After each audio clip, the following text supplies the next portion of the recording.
va tout le monde? On va vous entendre, Comic-Con. Some people have been waiting here front stage for hours, just impatient to get to meet you guys. Thank you so much for being here. Are you enjoying? Merci beaucoup. Merci. Always. Always enjoying France. What would be your favorite thing when you come to France? The macaron. Leur chose préférée en France, c'est forcément le public. Vous, mes chéris. Well, yeah, but this is always you know, this is they're always part of the experience. But France comes also with a lot of treats, and they bring a lot of treats. So we're grateful. So every time you come to France, I know that I have a lot of family from outside of France. When they visit, they're like, I came back with more stuff in my bags than I needed and 2 more kilos when I shouldn't have them, because the food and wine is so good. So we had a little chit chat before we started, and we were talking about fairy tales. We were talking about the impact of stories, and of course your stories, coming in and retelling these fairy tales that we've known since childhood and giving them a new personality. What was that like to you? What was your view of your character before you came to Once Upon a Time? Because I mean, everybody has heard of Robin Hood, everybody knows there's an evil queen, but what did you know of the character? What was your image of the character before you had to portray your own version in a way?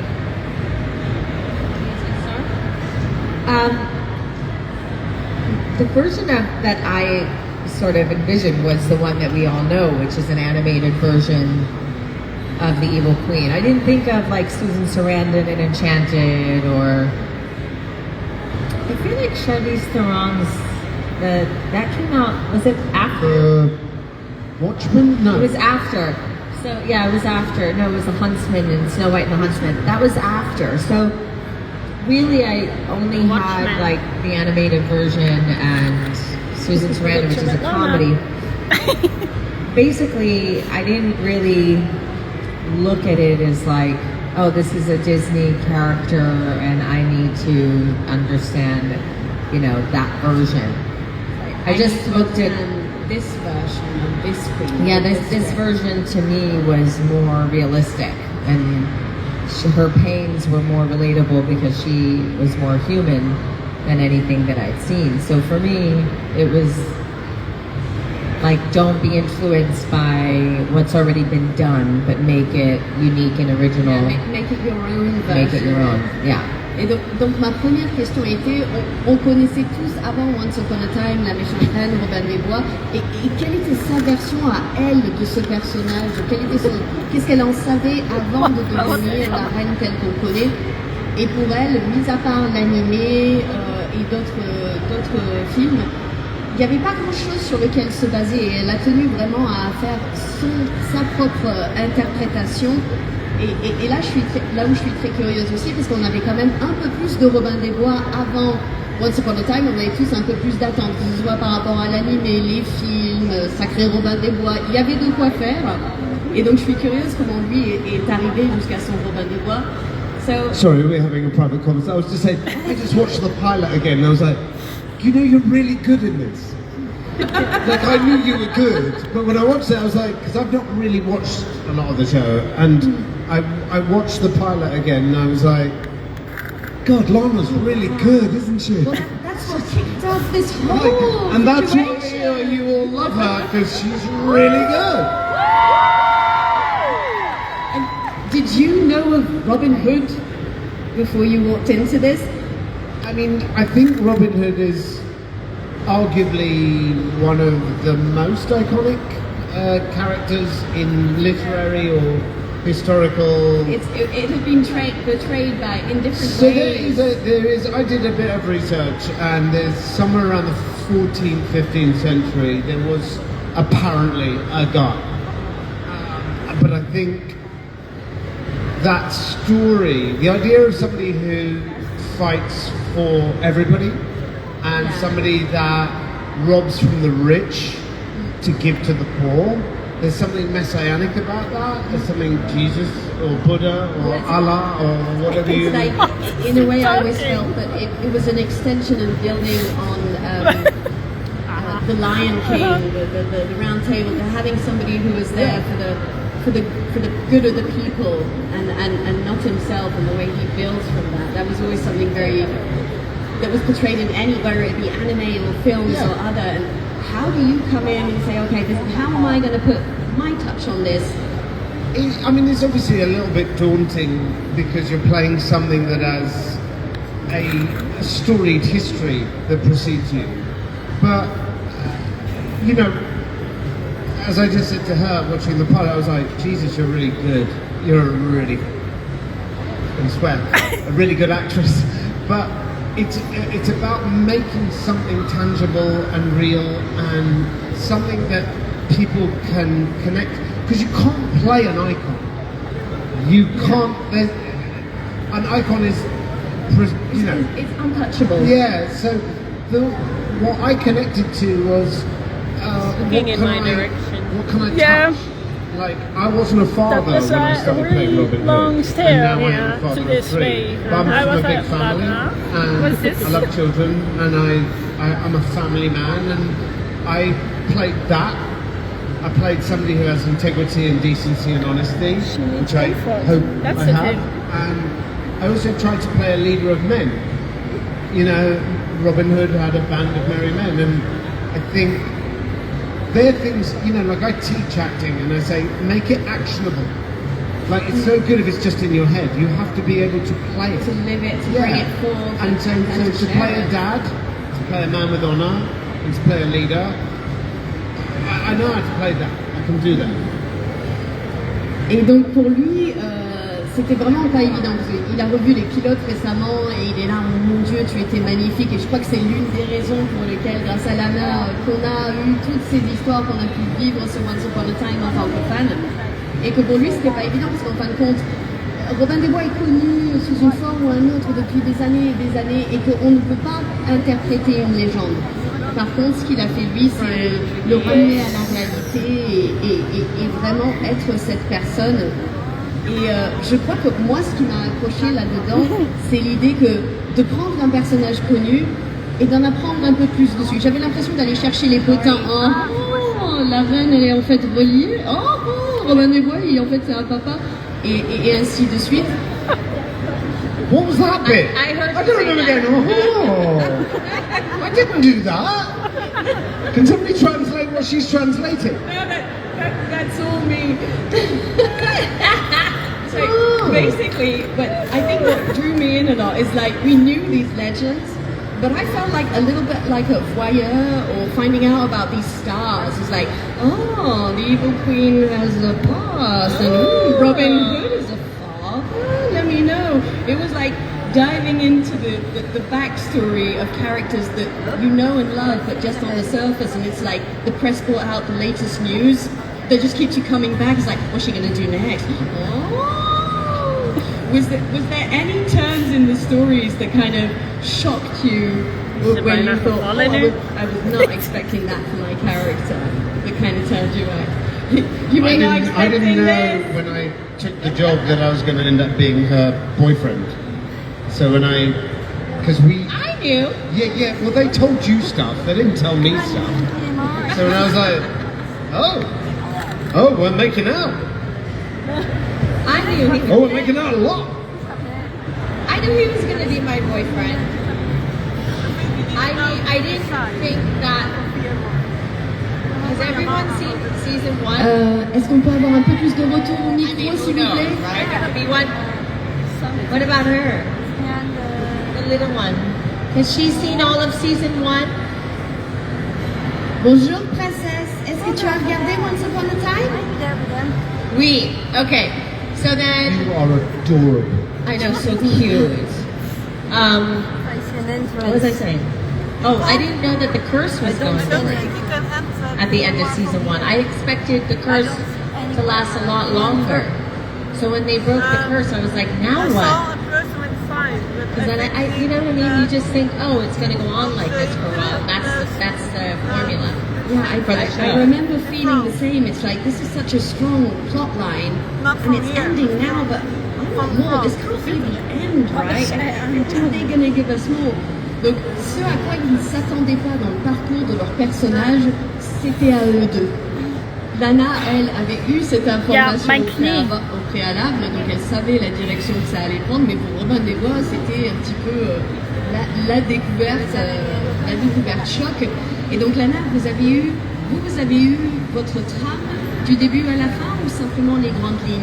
So, we know that you had information about the Queen, so you could actually play along to a story while knowing a bit of her background, but how in depth was it? I didn't know any of her background. They didn't give you anything? I thought they told you things. Oh, gee. So you managed to do the amazing work without having any context for what was coming. So was playing in the moment a big thing on these kind of series? Because the next season they can just shift. Yeah, they didn't tell us anything, but I knew certain things just intuitively. But no, they didn't tell us anything about what was going to happen. Not until later. Not until much later, like, you know, at the end of season 5, they said, okay, we're bringing the Evil Queen back, and you're going to play 2 versions next year. And I was like, I worked hard on this Okay. redemption arc. Here we go. no, but people miss the Queen. I got it. Like, I get it, because people like the evil characters, you know? So, when they brought Regina so far into her redemption arc, where now she's made amends, and now what do we do with her? They had to find a self-loathing sort of arc in order to bring that character back. And it couldn't live in flashbacks anymore. It had to be a personal struggle You had to bring in for the character. the now Queen into the Which was great, but it was... Sorry to interject, but I have a bit of a theory, because I've travelled with this lady a lot, and I've been around the world, and I've met a lot of you amazing people, and I see the adulation that you have for Lana, the actress, but also for the character, and I think one of the reasons why this character has become so iconic, and I've heard so many of you say this show means so much to me, or this show saved my life, or this show got me through, because I think her character, more than any other character on the show, people see themselves in her, because I think most of us, if we're honest, see ourselves as flawed human beings, somewhat broken or damaged or fractured or whatever, and seeing her character on a road to redemption, even if it was a stutter step in season 5 or whatever it was, I think the reason that people love her and love that character so much is they see themselves in her. Yeah, a lot of fans can really relate to it. 'Cause I mean, I think a lot of the story was making these characters more human and making them relatable, and that kind of got us all hooked. Et donc, Lana n'avait pas spécialement d'infos au préalable. Il y avait beaucoup de choses qui étaient par instinct, et donc les choses qui l'ont surpris à fur et à mesure, il y en avait vraiment beaucoup, et il a fallu... Elle savait plus ou moins où ça allait d'instinct parce que c'était logique. Elle était surprise sans l'être qu'on veuille retrouver la méchante Mel. Et comme Sean il dit, c'est vraiment quelque chose de magnifique de voir le bonheur, le plaisir et l'amour que l'on a pour Lana un peu partout dans le monde. Et parce que c'est un personnage à qui on peut s'identifier beaucoup, plus que tous les autres.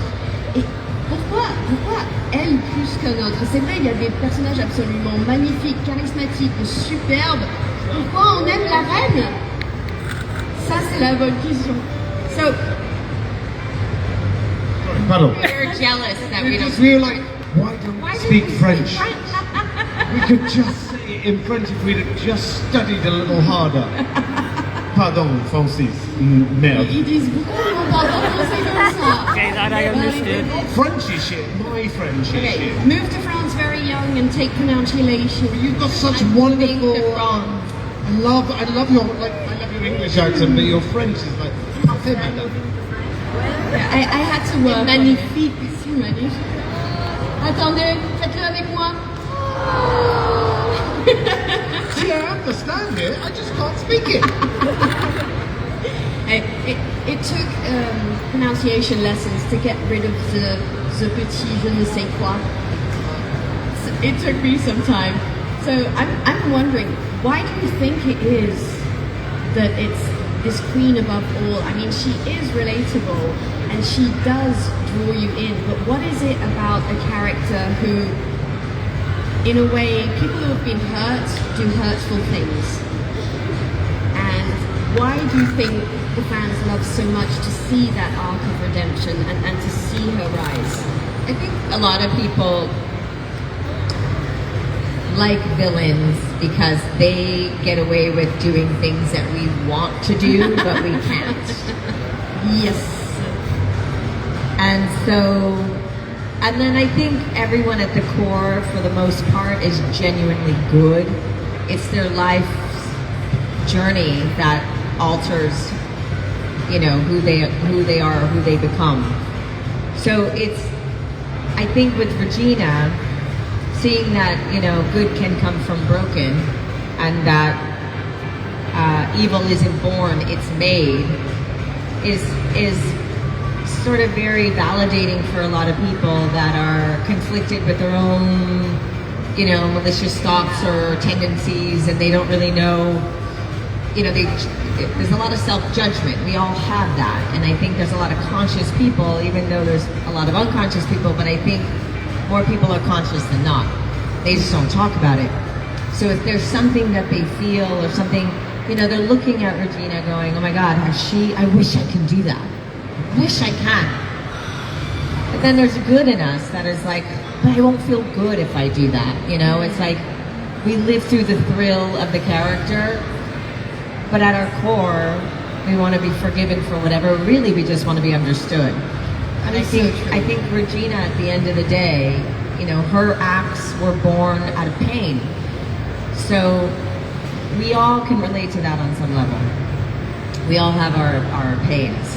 You know, we all have our betrayals, we all have our misfortunes, you know, the things that we wish we had that we didn't have, and it turns us into a wounded soul. And sometimes we act out on it, sometimes we don't. Sometimes we sit there and shy away from it and crawl up in a ball and sob all day, or, you know, we don't really know how to deal with it. But I think with... Okay. No worries. Just explain. She still has in to a translate nut- all of this. She's Like, like that. in a nutshell, I think 5 pages. In a nutshell, I think Regina ultimately gives more people hope than any other character because of her journey. Yeah. You know, that everyone is redeemable, and that everyone is deserving of a second chance. Very beautifully said. It's not... The translating is in the heart, but it's the... Et donc, ma question était, voilà, pourquoi Regina plus qu'une autre? Et encore plus du fait que les gens ils s'identifient, je crois qu'elle pense que les méchants, on s'identifie à eux parce que déjà ils peuvent faire des choses que les autres ne se permettraient pas. Très franchement, qui n'aimerait pas pouvoir oser dire to hell to the world, et que le public vient vraiment s'identifier à ce voyage de dire déjà elle peut faire plus que ce que les autres ils osent, mais on a envie de les voir réussir, et on identifie ça quelque part à chacun à sa noirceur interne, chacun à un moment où ils ont eu des pensées de vilains. On l'a tous, personne n'est parfait, et je crois que vous les fans, on l'aime tellement parce que elle arrive à s'être obligée de la voir, on a envie de la voir réussir et dépasser ça. Et moi je me demande pourquoi Robin des Bois était attiré vers ça. Why was Robin... Ok, on va faire une petite discussion. À votre avis, ça prend combien de temps? Parce que la traduction, c'est quand même pas compliqué. Magnifique! Well, yes, bravo! C'est magnifique! C'est parfait! Magnifique. Okay, very shortly, why do you think Robin was attracted to this queen?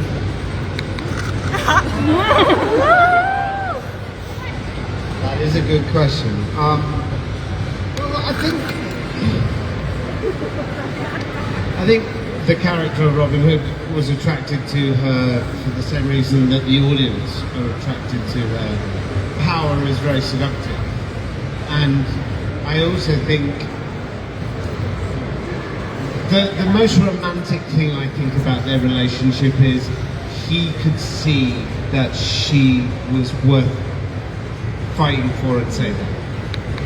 That's the thing I love most about what the writers gave us and what we kind of did with it, and also because we were very lucky. It doesn't happen all the time when you're working with somebody where you can have a really, really strong connection and love, but also be completely in real life romantically. We're not romantically engaged, but I mean the amount of conventions we've done together when one of us is tired or heartbroken or sad or hungover or jet lagged or you're whatever it propping is, each other up. and we're just literally. And it's the same with Rebecca. I want to say, by the way, to everybody that wanted to see Rebecca, she's so sorry. She definitely wanted to be here, and it was just a last minute thing, but she's fine. And some people are like, is she okay? She's fine. She's good, and she sends her love. So, but I think the reason that the reason Robin was attracted to her is because she was worth fighting for. Oh, I just got a flashback from the first Robin Hood movie. Oh. Et donc pour lui, la raison pour laquelle Robin des Bois était attiré vers la méchante reine, c'est en grande partie parce que le pouvoir a quelque chose d'attrayant et qu'il la voyait elle derrière le masque de la reine et que quelque part ça valait la peine de se battre pour elle. Mesdames, dites-le. Et que quelque part, que ce soit sur le film ou dans la vraie vie, il s'épaule, il s'aide et je crois que ça fait partie, ça s'est retrouvé à l'écran qu'il y avait vraiment une complicité ou du moins un respect et une valeur mutuelle qui fait qu'à l'écran on a ces étincelles. Et je sais que pour les fans français, il y a beaucoup d'amour. Est-ce que vous me donnez un peu d'amour pour Once Upon a Time? Est-ce que vous m'autorisez à rajouter une French touch? Okay, so because we are in France, I would like to add a little French touch. Somebody who is very impatient to meet you and that the fans have been asking for as well. Could you recognize this voice? Excusez-moi, je suis en retard. Bonjour Lana. For a little sneak peek for the French fans, ladies and gentlemen, bienvenue à Nathalie Holmes. Bonjour Lana. Je suis tellement... Un peu d'amour. Nous avons la Chloé et la doublage ensemble. Merci tout So happy to see you, Come Lana. sit down. Are you going to come and sit with us for a moment? Yeah. It would be lovely. Hey. Comment ça va? Ça va bien. Ça va bien? Et toi? Très bien. So, Elle parle bien français, Lana. so you guys had the opportunity to meet each other, to cook together, which was a lot of fun. I know. Oui, c'était un honneur pour moi. It was such an honor. C'était vraiment un moment magique pour le public et les fans. Et qu'est-ce que ça fait de savoir que partout dans le monde... Oh, wrong language. What is it like? Yeah, even I get confused. I was like, I've got you so far. You can translate. There, cookies. What is it like for you to know that all over the world, because of the passion you brought to this role and the beautiful things you did, in every country there is somebody who is an extension of your art, trying to bring your voice to the right language, to bring your talent and make it break through. Have you met a lot of voice actors that have done you? It's just like, it always tickles me to think that you get to do these big and beautiful things and other people get to put their own touch on it. We were just literally, while you were translating something else, we just talked about that. And were thinking, and by the way, that's such a beautiful question and beautifully phrased, to say that your passion then gives a voice actor like, oh, this is a great character and she's a great actress and now I have to morph my language into her, you know, it's an extraordinary skill. It's very difficult. On parlait justement de la difficulté du doublage et Wait, I want you to say, this is my happy ending. I want to hear you say it. Je jure de réduire à néant votre bonheur. Je jure de le faire quoi qu'il m'en coûte. Incroyable! Yeah. I love it. I love it. But we are very connected together. On est très connectés avec Lana. Et that's why she accepted to cook with me last year. Et c'est pour ça qu'elle a accepté de cuisiner avec moi. Et when I dub you, and it's very sensitive and instinctive, because we try as a voice actor to really act like you did, your energy, and it was so interesting to be these two characters at the same time, the evil one and the nice, well, kind of nice one.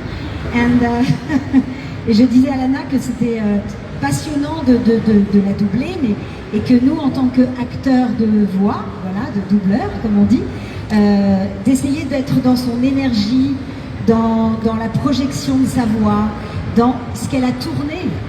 C'est Lana created the part, and I'm just, somebody, an actress who tried to really reinvent you in French, but not doing something else that you did. You because you are the creator of this wonderful character. To answer your question, I think it's really cool that voice actors have the opportunity to even bring a little of their own flavor to the character, because I think what you do is also an art form, so I honor that.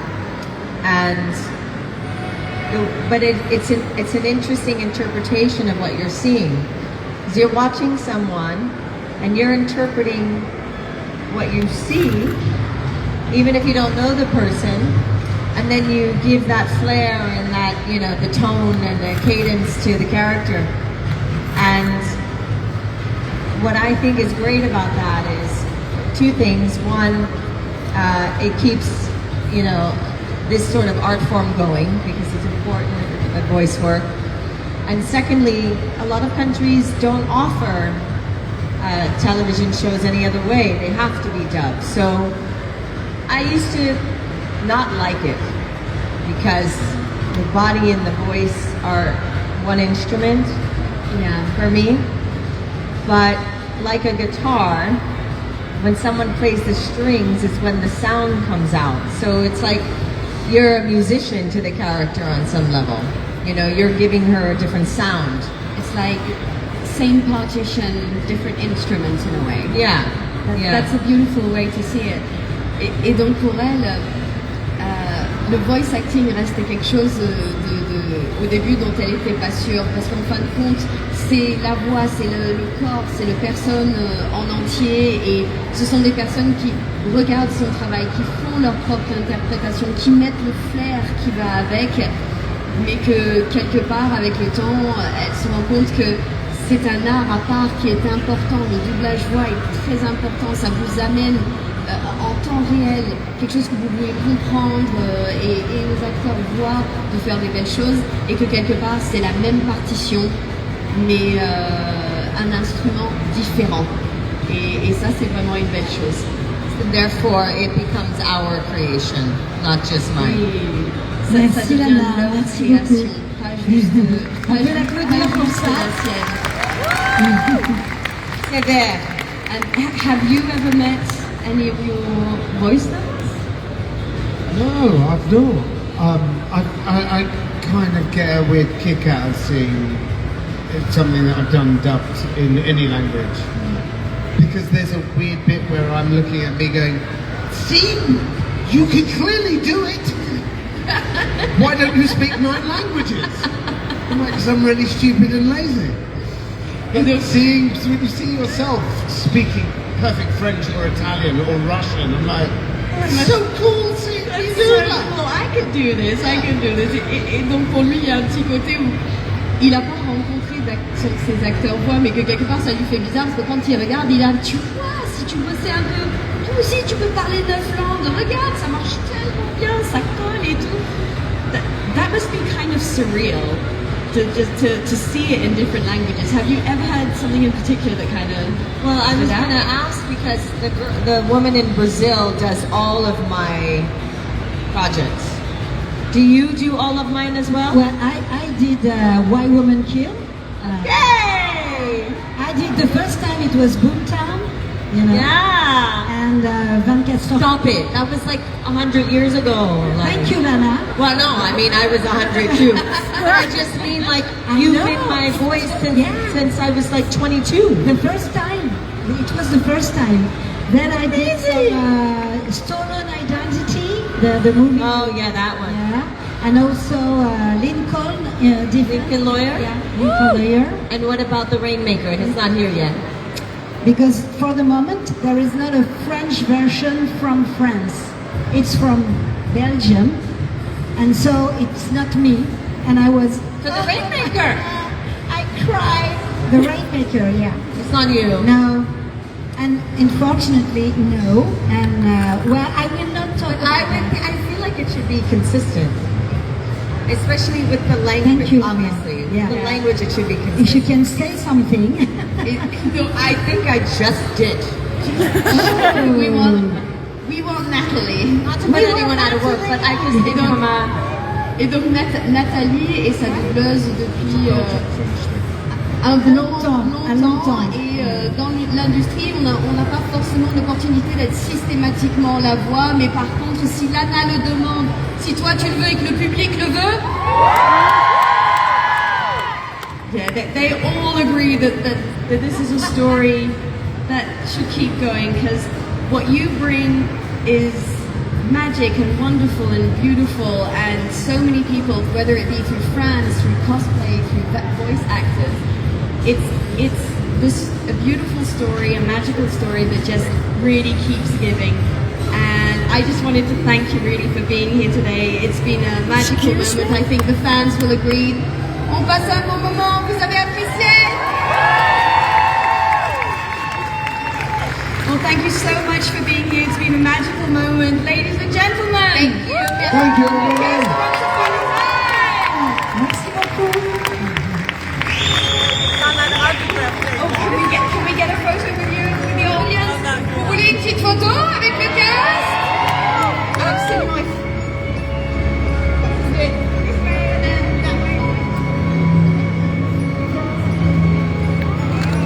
Un tonnerre d'applaudissements et des photos, je vous prie!